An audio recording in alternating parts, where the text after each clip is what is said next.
to Kelly Barlow Creations Crafting on a Budget. If you are new to my channel and stopping by for the first time, thank you for stopping by. Welcome to my channel.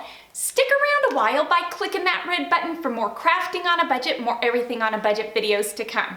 And if you click it again when the bell appears, YouTube will notify you when I'm uploading a new video. If you're interested in following me on social media, you can find those links in the description box below, along with my P.O. box if you're interested in sending me mail and watching me open it up in a video. What have I got going on for you for today? Today I am bringing to you another farmhouse DIY using these mini tumbling blocks that the Dollar Tree carries on their toy aisle.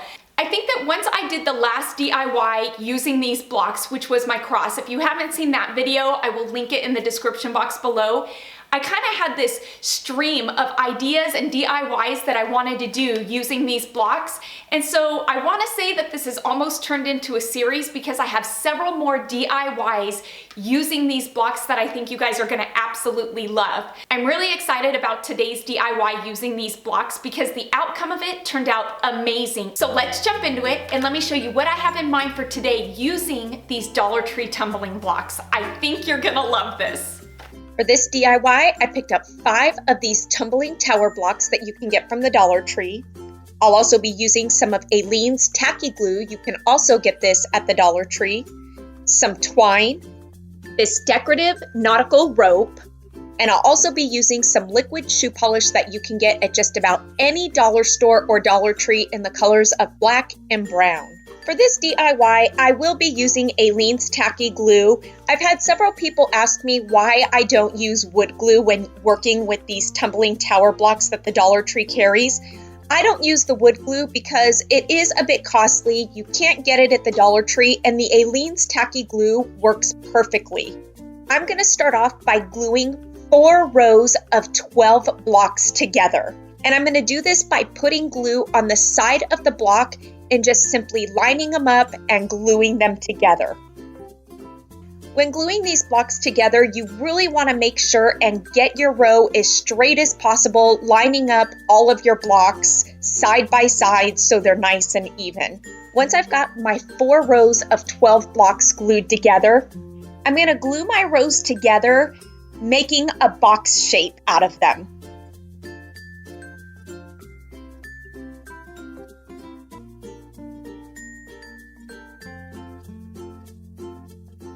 Leaving me with this. Now I'm going to glue 4 rows of 5 together. I've got 8 rows here because I'm making 2 of this DIY. So if you're just making 1, you just need the 4 rows of 5. Then I'm going to glue 2 of my rows together side by side, leaving me with 4 sets. And I will be gluing these to the top and bottom of my wood box that I made out of my rows of 12 that I glued together. Centering my box on the base of these blocks. And this is what you should be left with.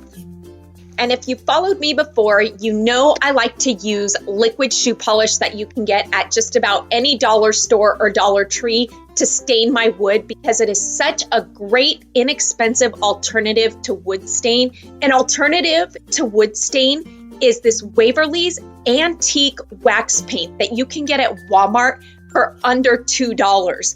Because I have the liquid shoe polish on hand, that's what I'll be using. You can easily remove the sponge from the top of your shoe polish so you can apply your shoe polish with a paintbrush. I'm going to start off by applying a base coat of the brown shoe polish to this DIY. Once I've got my base coat of the brown shoe polish applied, I will be using the black liquid shoe polish to darken this up because this brown shoe polish has this reddish orange tone to it. Don't much like it, but by adding some of the black shoe polish to it, it gives it this real nice rustic, deep, dark walnut brown that I absolutely love. For this DIY, I made 3 different sizes. I made them in the sizes of 6 blocks tall, 9 blocks tall, and 12 blocks tall. And so these I will be staining as well. Using some of this decorative nautical rope that you can get from the Dollar Tree, I thought I'd line the outside edge of these blocks with it to give it more of that rustic farmhouse look and to give it a more finished look as well. I'll be wrapping this around the bottom edge and the top edge of this. Using some of Dollar Tree's twine, I will be making some twine flowers.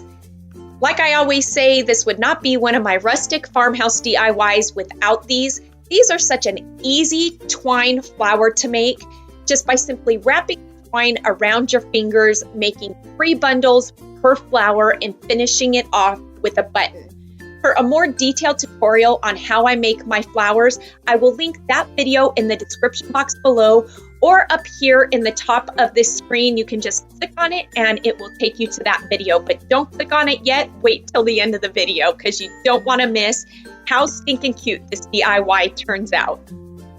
I just love how rustic these twine flowers are, and they're so easy to do.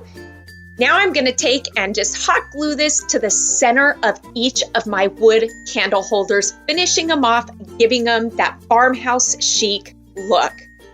These are so easy to do, so budget friendly, and the outcome is so rustic and farmhouse, I can hardly stand it.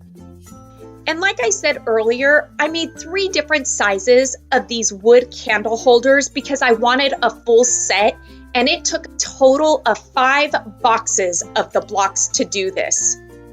And the candles that I will be using on the tops of these wood candle holders are these LED candles that you can get from the Dollar Tree. I did these in a previous DIY. I will also link that in the description box below as well on how easy it is to decorate these LED candles.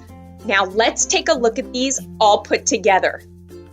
I so love the rustic farmhouse chic feel that these candle holders have. I can hardly believe that I spent $7 on this set of 3. These are such a budget-friendly piece, and they are such a versatile piece because you can very easily paint these to suit your decor needs. And that's the best part of DIYing, is making it your own. These turned out stinking amazing. I love the way they look, and like I said, these are a piece that are going to leave people asking you where you got them, and they are not gonna believe you when you tell them that you made them using Dollar Tree Jenga blocks. I hope you all enjoyed this video. Please give this video a thumbs up, and let's get this video to 3,000 likes because those thumbs up really do help my channel to grow, and it helps YouTube to notice me a bit more. Until next time, everybody, I hope you have a fantastic day, and like I always say, happy crafting on a budget, and bye for now, everybody.